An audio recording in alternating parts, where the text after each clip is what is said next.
Over the past 2 weeks, I have looked at a great JRPG in Xenoblade and a great action RPG in the last story. But now it's time to look at the third piece of the Operation Rainfall Triforce, the still unconfirmed for America, Pandora's Tower. And folks, you may not like what I have to say.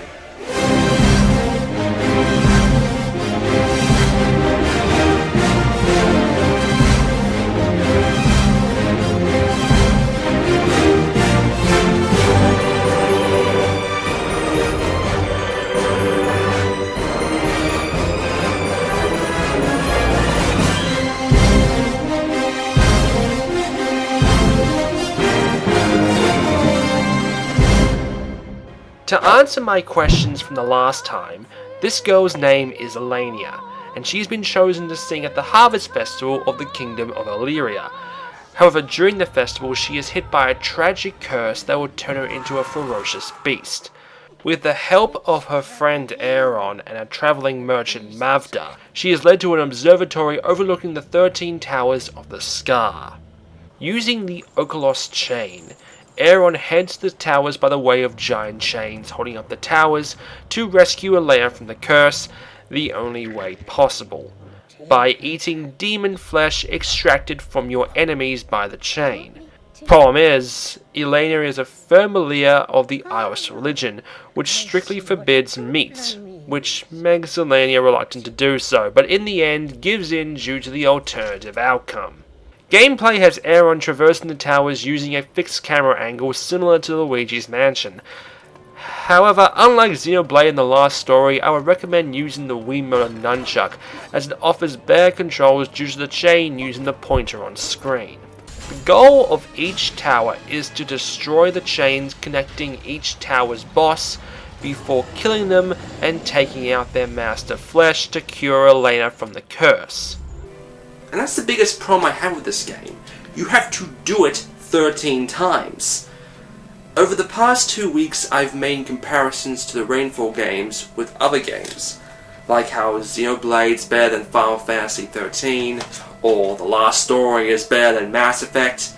Well, Pandora's Tower is a not quite as good version of Shadows of the Colossus. Think about it. You take down 16 Colossi, or 13 towers, to save your love interest. At least, that's what I think she is. The other main mechanic of this game is building your relationship with Elena through conversations and gifts.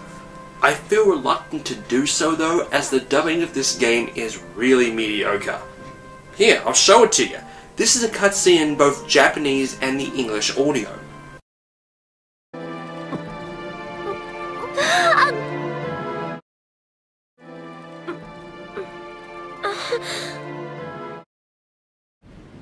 おかえりなさい。Aaron, you're back.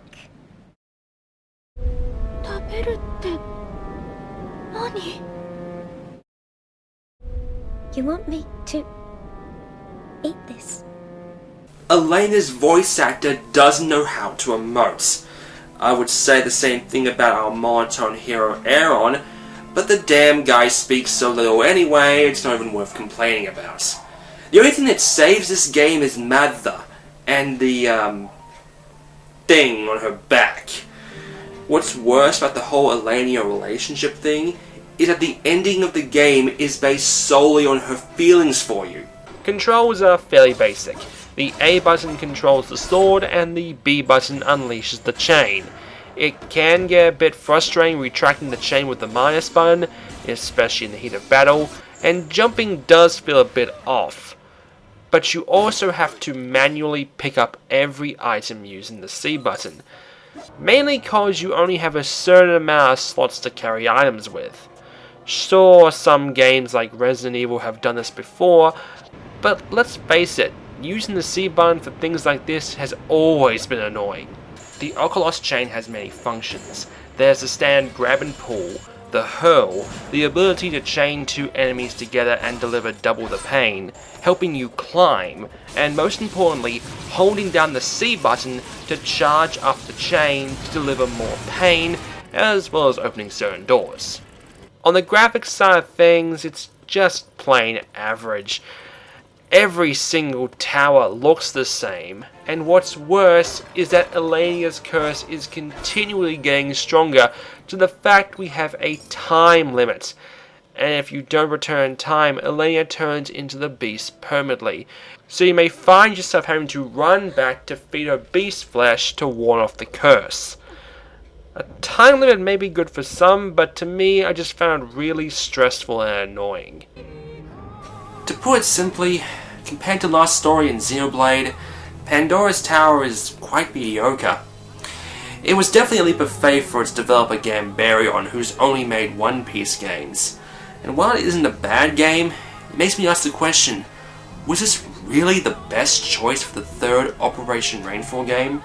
Considering we have games like Another Code R, Disaster Day of Crisis, Fatal Frame 4. Was Pandora's Tower really the right choice? It's this ongoing misconception that any game that's only been released in Japan is some sort of forbidden gem that us Baka Gaijin are refused to even look at in fear of ruining its greatness. I really hate saying this. This was originally the Rainfall game I was most excited about. But after playing all three games again, I have to put it in third place, behind Xenoblade and the new winner, The Last Story.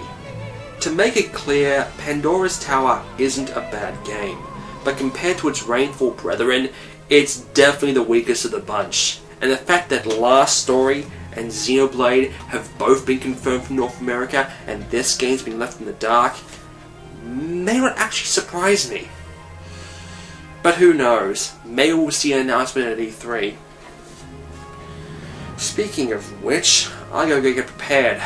Thank you all for watching, and oh yeah, send all your hate mail here. But furthermore, Operation Rainfall is still pursuing the North American localization of Pandora's Tower, and hopefully more games down the road. So check out their site, operationrainfall.com. Thank you for watching, and we'll see you again next week.